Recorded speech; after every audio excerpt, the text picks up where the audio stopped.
ಬೆಂಗಳೂರಿನಲ್ಲಿ 7 ಕೋಟಿ ರಾಬರಿ ಪ್ರಕರಣಕ್ಕೆ ಸಂಬಂಧಪಟ್ಟಂತೆ ಆಂಧ್ರದಲ್ಲಿ 5 ಕೋಟಿ 50 ಲಕ್ಷ ರೂಪಾಯಿ ಪತ್ತೆ ಮಾಡಿದ್ದಾರೆ ಪೊಲೀಸರು.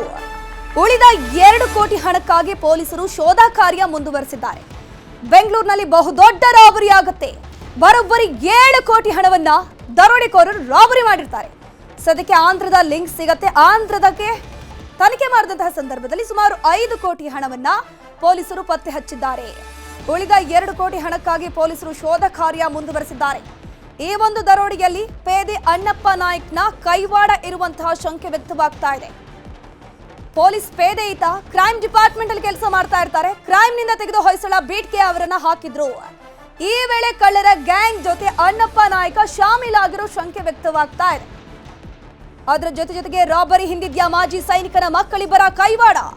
ರಾಕೇಶ್ ಮತ್ತು ರವಿ ಇವರಿಬ್ರು ಕೂಡ ಮಾಜಿ ಸೈನಿಕರ ಮಕ್ಕಳು. ಸದ್ಯಕ್ಕೆ ಇವರಿಬ್ಬರಿಗೂ ಕೂಡ ಶೋಧ ಕಾರ್ಯ ಮುಂದುವರೆದಿದೆ.